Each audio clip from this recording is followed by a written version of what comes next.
Hello and good evening. Today I'm going to provide for you a quick little tutorial on pixel art. For those not in the know, pixel art is an art style that seeks to emulate the look and feel of a low-resolution digital image. Basically, the sort of graphics that you see on the monitor of a Commodore 64, one of those really old DOS-box computers.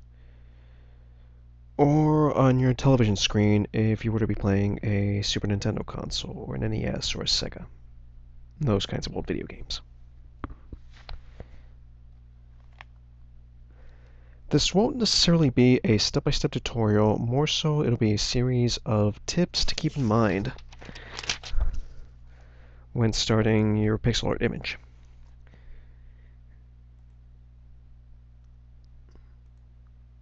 The picture we're going to look at is a little piece of fan art that I had finished about a couple months ago. As you can see, it is Astro Boy in all his low-resolution glory. And that, well, to begin with, that really is one key factor to keep in mind. To keep the images low resolution so as to keep the blocky and pixelated look. For example, this picture is at 300 by 250. Very small.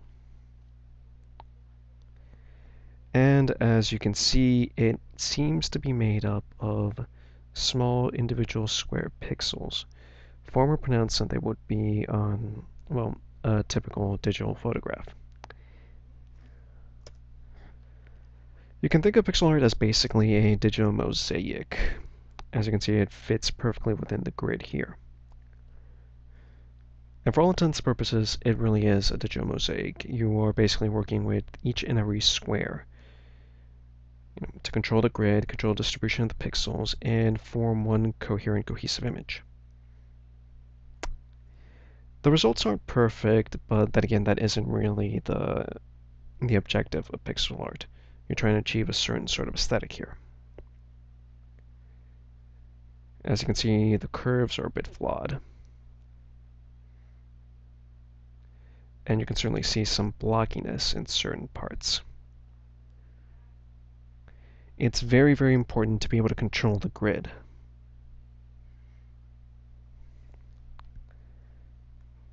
And be able to distribute and stack each and every pixel just right, so the curves aren't too jarring.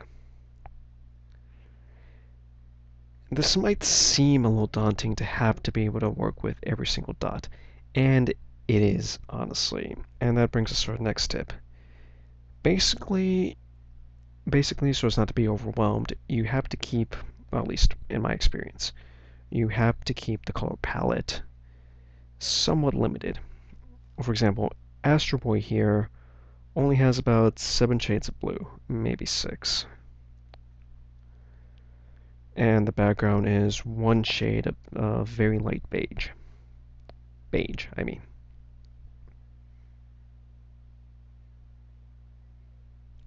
And since you're going to be working with each and every square, the next important tip is to be able to work with the pencil tool.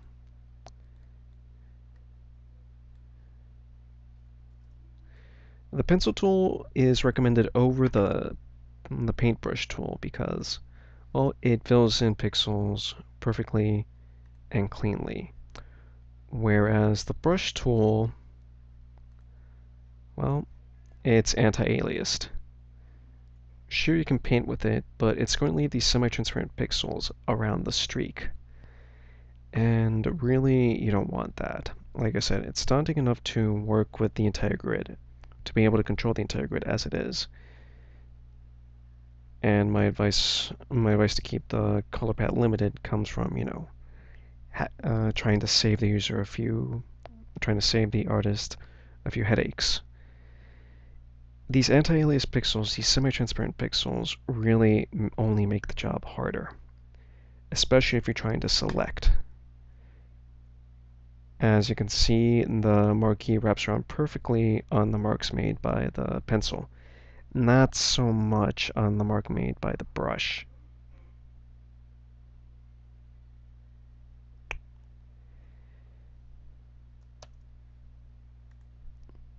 Long and short of it, anti-aliasing, especially when it comes to pixel art, is really not your friend.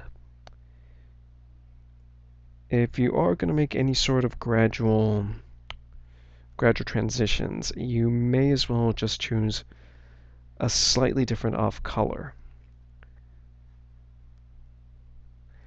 That's not really demonstrated in this particular piece for all intents and purposes, and what I made here is extremely simple by pixel art standards.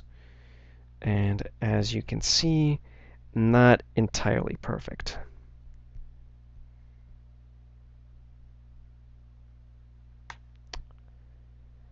Since we're not using that many colors, that means that oftentimes we're going to end up coloring large area, filling in large areas of color, I mean. And that's why the bucket tool comes in handy. However, you have to be careful with the bucket tool as well. Be sure to always have the anti-aliasing off to avoid the same problem you had with the brush tool. Another thing to keep in mind is resizing. Let me just erase the marks I made here. Alright. When resizing, be sure to keep the interpolation set at nearest neighbor. That should give you a nice, even resampling of the image every time you want to transform it. However, it's not always perfect. As you can see, it's a little blurry right now. Why is that? It's because we used bicubic.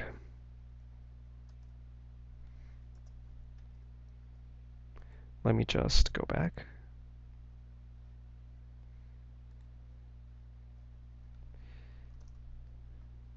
Sorry, wrong layer selected. Here we go. Okay, it's on bicubic. Let's change it to nearest neighbor.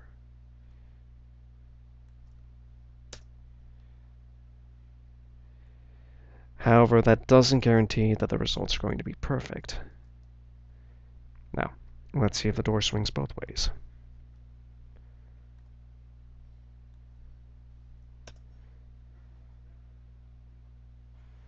Still not entirely perfect. You will have to do some adjustments every time you resample the image.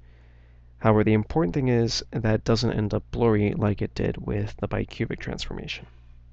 Interpolation, I mean. As long as the pixels are nice and clean, it should be easy enough to be able to adjust the image accordingly.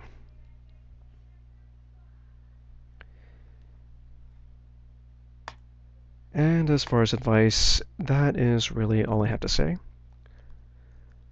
In the description below, I will put a link to a rather helpful tutorial. Alright, I hope this helps, and good luck on your future projects. Goodbye.